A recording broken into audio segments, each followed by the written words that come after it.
So think about this, y'all. These criminals, these thieves, that in my family particularly, that stole from me, in my so-called family, it wasn't enough for them to steal from me and watch me lose everything, bit by bit, while they sat back and laughed. They wasn't satisfied that they were able to feed their children off what belonged to me, and that they were able to house, clothes, feed their families off what belonged to me.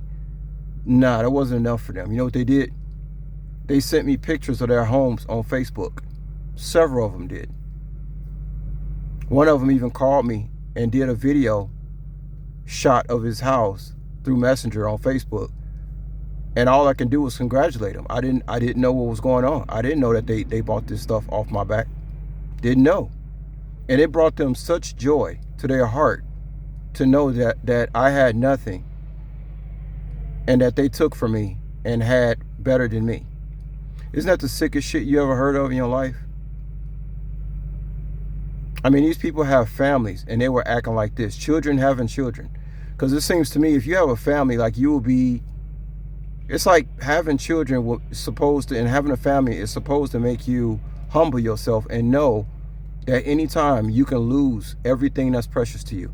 I don't have children, I don't have a wife, so I guess you could say I haven't made it to that point yet, but I can imagine it in my mind. I sit back and think about it. You know, what if I have a wife and children? And the first thing that comes to my mind is how delicate and how vulnerable you feel if you have a wife. That's one of the reasons why I enjoy not having a wife, especially at this time, because it makes me feel vulnerable in a world like this when you have a wife and children to take care of and anything can happen. That's why I told God I'm not doing none of that shit unless I get paid. I told God that shit a long time ago, y'all, because you ain't finna be have me sitting up here having a family being broke. Damn that shit. In that case, I'll tell a woman, you know what? I love you so much, I am not gonna marry you, because guess what? I can't afford to take care of you. Hell, even Michael Jackson said, if you can't feed your baby, don't have a baby, goddammit.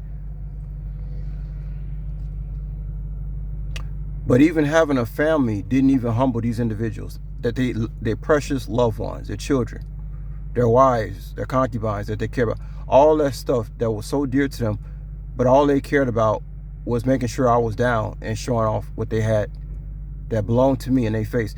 I even got messages on YouTube, right, talking about, asking me, how does it feel to be poor? Think about this. Just think about that for a second, guys. Think about that. Think about what kind of people would do this.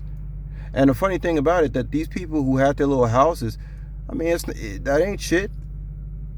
Our house ain't nothing. I've seen stuff in Las Vegas that even I probably would never have. There's always somebody that got more than you. Well, first of all, even though they did that to me, they will never have what's on the inside. First of all, they'll never have godly protection. They'll never have favor from the divine like I have it. They can still have those things, and I would still be happier than these people. Why do you think they have to go out of their way to show off their homes to me?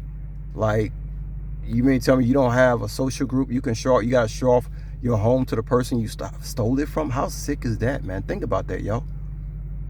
Well, now I got a question for my enemies. How does it feel to know that you fucked with the wrong motherfucker, and not only are you finna lose everything that you stole, you'll never get it back?